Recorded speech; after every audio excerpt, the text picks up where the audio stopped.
Muy buenas noches a todos, bienvenidos a ADN. No es nuevo lo que te voy a decir seguramente, pero es así. Lamentablemente los países centrales, ya no solamente los periféricos, están manejados por corporaciones. Esas corporaciones son grandes empresarios que manejan el petróleo. En el caso de Trump, tiene laderos en el petróleo, tiene también en la industria armamentística, en la industria de la aviación. Boeing también está presente en el gobierno de Estados Unidos y manejan en sus embajadas los respectivos negocios para los Estados Unidos. En el caso de Argentina, evidentemente que es un país que tiene dueños de sectores muy importantes. Esas son las corporaciones. Las corporaciones son las que pujan por quedarse con todo. Cuando Macri te dice, cuidado con el populismo, que es malo, habla de que las medidas para el pueblo, eso es el populismo, las medidas que se refieren al pueblo, o sea, a las mayorías.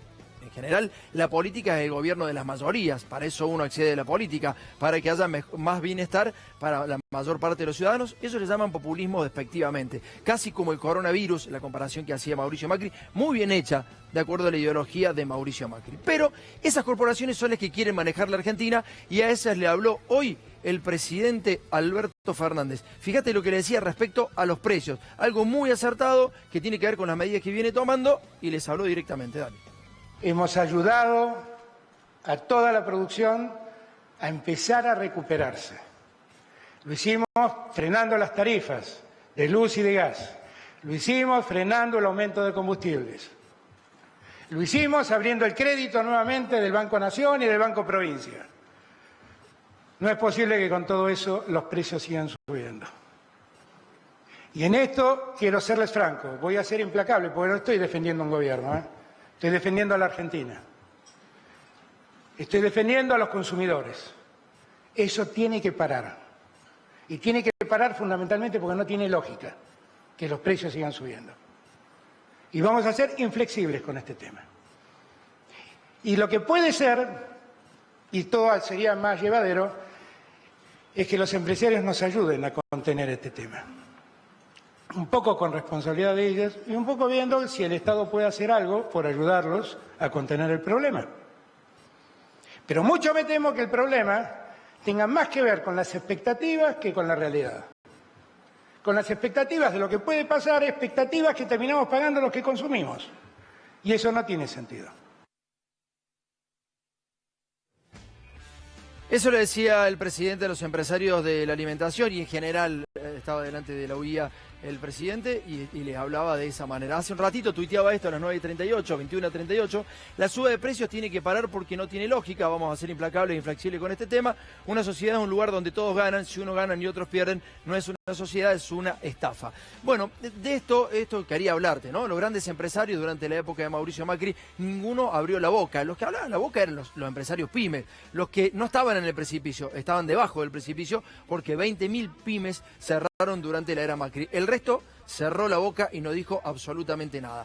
Uno de esos sectores muy importantes también tiene que ver con la salud. Y recordaba Beatriz Arlo no es K, que yo sepa, cuando la industria de los laboratorios, la industria de los medicamentos, que ahora están haciendo negocios con el coronavirus alevosamente, lo echaban a Ilia de la presidencia. Y por eso habló de quién es González García. Fíjate. Me gusta Ginés González García, fue el ministro de los medicamentos genéricos en la época de Néstor Kirchner.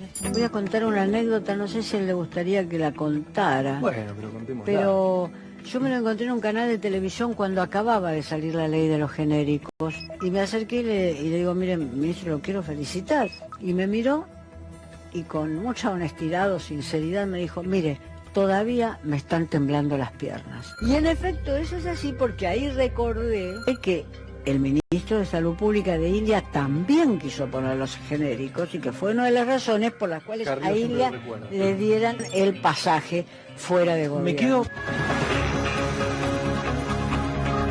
En un ratito vamos a hablar con el ministro de la provincia de Buenos Aires, ministro de Salud, Daniel Golan. En un ratito está con nosotros. Y Eduardo Freyler. Habla por primera vez Eduardo Freyler, el primer ex camarista digo, destituido por haber procesado a Mauricio Macri. En un ratito tenemos un programa sumamente cargado.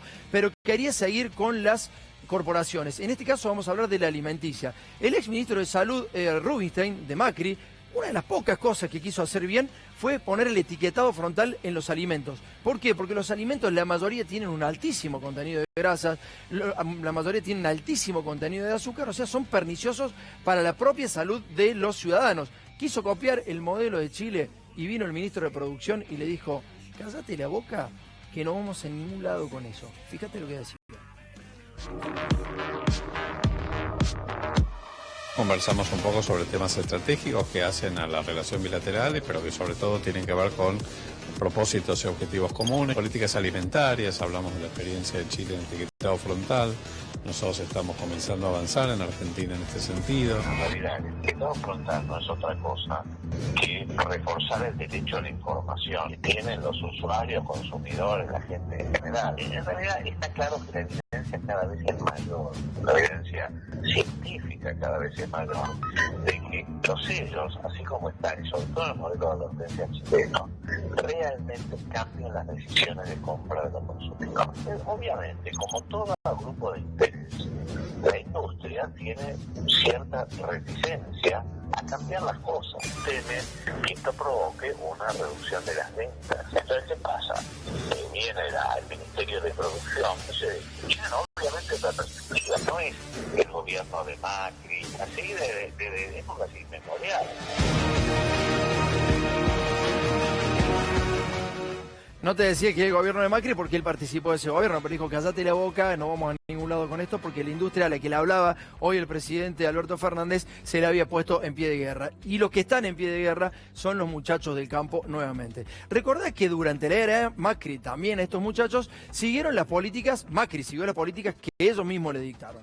Le dictaron las políticas, Macri las aplicó y el país no creció, el país necesitaba dólares y no vinieron del campo, vinieron de la deuda. Lamentablemente tuvieron 4 años con sus políticas y ahora que viene un gobierno a tratar de distribuir, porque después te vamos a mostrar las cosas nocivas que nos trae el campo a los argentinos, también vamos a hacer una recorrida por eso, los muchachos se pusieron en pie de guerra. Pero para entender un poco más cuál es el negocio del verdadero campo, porque por ahí vos decís, un pequeño productor el que tiene 200 hectáreas. Para tener 200 hectáreas necesitas 4 millones de dólares. Esos son los pequeños. Para tener 400 hectáreas necesitas un poco más. Más o menos necesitas 10 millones de dólares para andar y ser un pequeño mediano productor. 10 millones de dólares. Mirá de lo que estamos hablando. Entendamos un poco el negocio del campo y te vas a dar cuenta por qué en la Argentina se quejan. Hay muchachos que alquilan, que no trabajan los campos, hay otros grandes empresarios que le alquilan a esos chicos y todos tienen que ganar. Dale.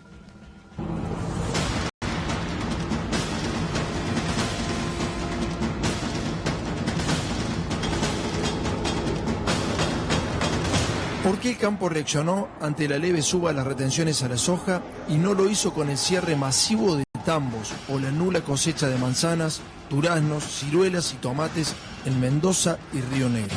¿La preocupación verdadera es por los productores chicos o en realidad por los grandes exportadores? El primer punto es que el modelo agropecuario argentino, quien produce no es el dueño del campo. Por lo general, quien produce es un arrendatario que alquila miles de hectáreas a varios dueños de pequeños campos. Es poco habitual que un productor con un campo de 200 hectáreas se dedique a producir soja en esas tierras. ¿Sabes por qué? Porque los créditos para encarar la siembra fueron tan caros durante la era Macri que la inversión para los pequeños productores se hizo verdaderamente imposible. ¿Alguien cortó rutas por eso? Nadie. Ni una sola manifestación. Esta nueva realidad solo posicionó a los grandes empresarios, ya que la inversión inicial para sembrar demanda mucho dinero en insumos que solo pueden cubrir los importantes pools de siembra.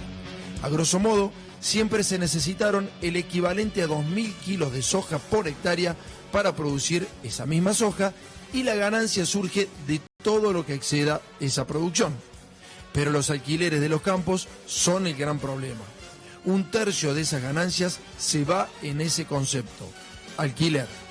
Entonces, en la cadena hay gente que sin trabajar gana cientos de miles de dólares y todo en negro. Otro de los problemas es que este negocio se hizo tan grande que hubo gente que empezó a sembrar soja en zonas desfavorables. Porque si bien en la pampa húmeda el rinde puede llegar a los 6.000 kilos de soja por hectárea, En Santiago del Estero, en Chaco o en Entre Ríos, el rinde llega a la mitad. Encima, el flete que se paga obviamente es más caro que en las zonas de mayor rinde, cercanas al puerto de Rosario. En Venado Tuerto, el alquiler de la hectárea cuesta 22.000 pesos por año. O sea que una familia con 400 hectáreas, sin hacer nada y sin correr riesgos, puede sacar unos 9 millones de pesos. Te repito, sin hacer nada y sin correr riesgos. Sin embargo, el mayor problema que tenemos en Argentina es que al menos el 50% de la producción la realizan personas que no poseen campos. Pero lo increíble es que en el 70% de los casos, esas personas a su vez contratan a otras personas para que siembren, pulvericen y cosechen. Acá en Argentina viven de la tierra la familia que alquila el campo, la familia que le alquila el que lo alquila y la familia del que siembra, pulveriza y cosecha esa tierra. Otro dato es que hay que tener en cuenta que pocos productos argentinos tienen su precio atado al dólar y que si bien eso le permite al Estado absorber esa moneda, también el sector agropecuario vuelve a remitir esos dólares al extranjero cuando compra semillas, fertilizantes, agrotóxicos, maquinaria agrícola y cuando deposita sus ganancias también en el extranjero.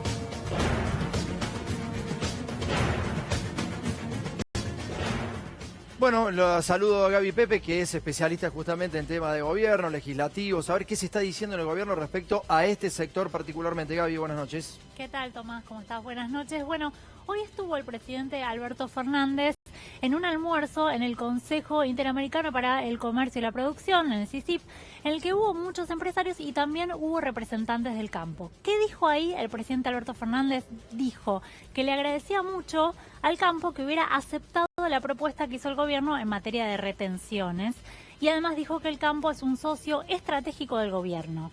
El campo en realidad formalmente no aceptó la propuesta todavía, de hecho hay algunos que están a disgusto con lo que hizo el gobierno con las retenciones, pero la realidad es que el gobierno considera que el tema ya está terminado y además que tuvo una estrategia con la cual desarmó de alguna manera el reclamo uniforme que había de las entidades. ¿Por qué? Porque le dio compensación a las economías regionales, le dio beneficios a las cooperativas, está prometiendo también reintegro de las retenciones en obras, con lo cual en realidad un poco desarma esa unidad del reclamo, ¿no? Tuvo una estrategia inteligente, así que yo te diría, Tomás, que el gobierno ya da por cerrado el conflicto y dice que los que quedan en la protesta son unos 200 autoconvocados que no responden a la mesa de enlace, bueno, que tienen una postura un poco más dura, pero yo te digo que por el momento dan ya, el ministro Basterra, el ministro de Agricultura, ya habló con algunos empresarios y dijo lo de las retenciones ya está, ahora es momento de empezar a pensar hacia adelante la política agropecuaria. Bien, no hay que pensar también en los grandes pools de siembra, en los grandes, en los que son los productores grandes, porque son después los